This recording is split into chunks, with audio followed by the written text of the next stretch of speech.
அஸ்ஸலாமு அலைக்கும் வரஹ்மத்துல்லாஹி வபரகாத்துஹு. அளவற்ற அருளாளனும் நிகரற்ற அன்புடனுமாகிய அல்லாஹ்விற்கு எல்லா புகழும். ஏக இறைவனின் சாந்தியும் சமாதானமும் நம் அனைவரின் மீதும் என்றென்றும் உண்டாவதாக. ஆமீன்.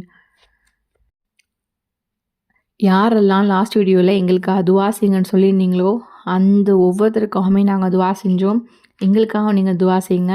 ஒரு முஸ்லீம் இன்னொரு முஸ்லீமுக்காக மறைமுகமாக துவா செய்யும்போது அல்லாஹு தாலா அந்த துவா உடனே கபூல் செய்கிறான். மேலும் பக்கத்தில் ஒரு வானவர் நின்று கொண்டு அல்லாஹ் இவருக்கு நீ அதே போல கொடு அப்படி நமக்காக துவா செய்கிறாங்க. எனவே துவாவின் மூலம் ஒன்றிணைவோம் இன்ஷா அல்லாஹ். இன்றைக்கி என்ன பார்க்க போகிறோம் அப்படின்னா, இன்றைக்கி ஜுமாவுடைய நாள். சூரியன் உதிக்கிறதுலையே மிக சிறந்த நாள் ஜுமாவுடைய நாள் அப்படின்ற சிலவங்களுக்கு காட்டி தந்துட்டு போயிருக்காங்க. அப்போ அப்படிப்பட்ட ஒரு சிறப்பான நாளில் நம்முடைய பொழுதை எப்படி கழிக்கலாம், என்னென்ன துவா செய்யலாம், எப்படி செய்யலாம் அப்படிங்கிறத பற்றி டீட்டெயிலாக பார்ப்போம். மட்டும் இல்லாமல் வியாழன்கிழமை அசர்லேருந்து வெள்ளிக்கிழமை அசர் வரைக்கும் ஒரு சிறப்பான ஒரு நேரம் இருக்குது. அந்த நேரத்தில் யார் தன்னுடைய துவாவை அல்லாஹ் இடத்துல கேட்குறாங்களோ அந்த நேரம் மறைக்கப்பட்டிருக்கு. நிறைய அறிஞர்கள் அது அசர் ஜுமாவுடைய அசர் நேரத்தில் அப்படின்னு சொல்கிறாங்க. நிறைய பேர் நிறைய அறிஞர்கள் ஜும்மாவுடைய கரெக்டான டைமில் அப்படிங்கிறாங்க. அவருடைய டைமை மீன் பண்ணுறாங்க இந்த மாதிரி. ஆனால் அல்லாஹு ஆலம், அல்லாஹ் மட்டும்தான் அறிந்தவன். அதனால நம்ம அன்றைய நாளை வீணாக கழிக்காமல் நம்ம துவா செஞ்சுக்கிட்டே இருப்போம் இன்ஷா அல்லாஹ். ஏன்னா அவ்வளோ தேவைகள் நமக்குள்ளே இருக்குது. அப்போ அப்படிப்பட்ட நேரத்தை நம்ம என்றைக்குமே வீணாக்கிடக்கூடாது. இன்றைக்கி நம்ம இதாக என்ன பண்ணுறோம் தெரியுமா? இன்றைய காலகட்டத்தில் ஜும்மா வெள்ளிக்கிழமையா, அப்போ அன்றைய நாளில் எனக்கு பெருநாள்னு சொல்லியிருக்காங்க. தாராளமாக நம்ம சமைச்சு கறி எடுத்து சமைச்சு சாப்பிட்டு நல்லா சந்தோஷமாக இருக்கலாம். அதெல்லாம் பிரச்சனையே கிடையாது. ஆனால் அந்த நேரத்தில் அந்த ஜும்மாவுடைய நேரத்தில் கிச்சனில் போய் நின்றுட்டு வேலை பார்த்துட்டு சமைச்சிக்கிட்டு இது பண்ணிக்கிட்டு அதை எப்போவுமே வச்சுக்காதீங்க.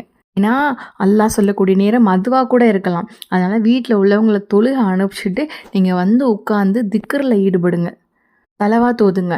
ஏன்னா அந்த நேரமாக கூட இருக்கலாம், துவா கபுலாகக்கூடிய நேரம் அதுவாக கூட இருக்கலாம். அதனால இந்த மாதிரி நேரத்தை வேஸ்ட் பண்ணாதீங்க. இன்றைக்கி என்ன பார்க்க போகிறோம் அப்படின்னா, இந்த ஜுமா நேரத்தில் ஓதக்கூடிய ஒரு சிறப்பான ஒரு சலவாத்து. ரசூல் ஸல்லல்லாஹு அலைஹி வஸல்லம் சொல்லியிருக்காங்க, இந்த செலவாத்தை ஒவ்வொரு ஜுமா நாள்லையும் 7 முறை யார் ஓதுறாங்களோ அவங்களுக்கு 7 ஜுமா நாள் வர ஓதும் மனிதருக்கு எனது சஃபாத் கடமை அப்படின்னு ரசூலா சொல்லியிருக்காங்க. அதாவது கியாமத் நாளில் இன்ஷா அல்லாஹ் ரசூல்லாவுடைய சஃபாத்து நம்ம மேலே அதாவது நம்மளுக்கு ரசூல்லா நம்மளுக்காக அல்லாஹ் இடத்துல பரிந்துரை செய்வாங்களாம். அதாவது கியாமத் நாளில் இன்ஷா அல்லாஹ் நாளை மறுமை நாளில் அல்லாஹ் அவ்வளோ கோபமாக இருக்கக்கூடிய அந்த ஒரு நாளில் ரசூல்லாஹ் அல்லாஹுடைய அர்ஷில் விழுந்து அள்ளுன்னு அழுகுவாங்களாம். அல்லாஹை புகழ அந்த அளவுக்கு இந்த வரைக்கும் இந்த உலகத்தில் யாருமே புகழ்ந்திருக்க மாட்டாங்களாம் அல்லாஹ். அந்த அளவுக்கு அல்லாஹு தஆலா அவங்களுடைய மனசில் அந்த வார்த்தைகளை போட்டுருவானா. அந்த அளவுக்கு ரசூல்லாஹ் அல்லாஹை புகழ்வாங்களாம். புகழ்ந்து அல்லாஹ் அப்போ அல்லாஹ் சொல்லுவானா, போதும் முஹம்மது ஸல்லல்லாஹு அலைஹி வஸல்லம் எந்திரிங்க, போதும். இன்றைய நாளில் நீங்கள் யாரை பரிந்துரை செய்கிறீங்களோ, யாரை நீங்கள் சொர்க்கத்திற்கு அனுப்பணும்னு என்கிட்ட பரிந்துரை செய்கிறீங்களோ செய்யுங்க, நான் உங்களை சொர்க்கத்திற்கு அனுப்புகிறேன் அப்படின்னு அல்லாஹு தாலா சொல்லுவானா. சுப்ஹான் அல்லாஹ். அப்போது அந்த நாளில் அல்லாஹு தாலாவோட ரசூல்லாவோடைய சஃபாத் நம்மளுக்கு ரொம்ப ரொம்ப பெரிய ஒரு இதாக இருக்கும் இன்ஷா அல்லாஹ். அப்போ அப்படிப்பட்ட சஃபாத் வேணும் அப்படின்னா கண்டிப்பாக இந்த ஒரு செலவாத்து இன்றைக்கி 7 முறை ஓதுங்க. அது மட்டும் இல்லாமல் என்னுடைய அர்த்தத்தை கேட்டு பாருங்களேன். என்னுடைய தேவைகளை நீ நிறைவேற்றிடு, இம்மை மற்றும் அருமை தேவைகளையும் நீ நிறைவேற்றிடு. ரசூல்லாஹ் மேலே ஒரு முறை செலவாத்து சொன்னோம்னா அல்லாஹ் நம்ம மீது 10 முறை நம்மளுக்கு அல்லாஹ் அருள் புரிகிறானா. அல்லாஹுடைய அருள் நம்மளுக்கு வேணும்னா ரசூல்லாஹ் மேலே நம்ம அதிகமாக செலவாத்து சொல்லணும்.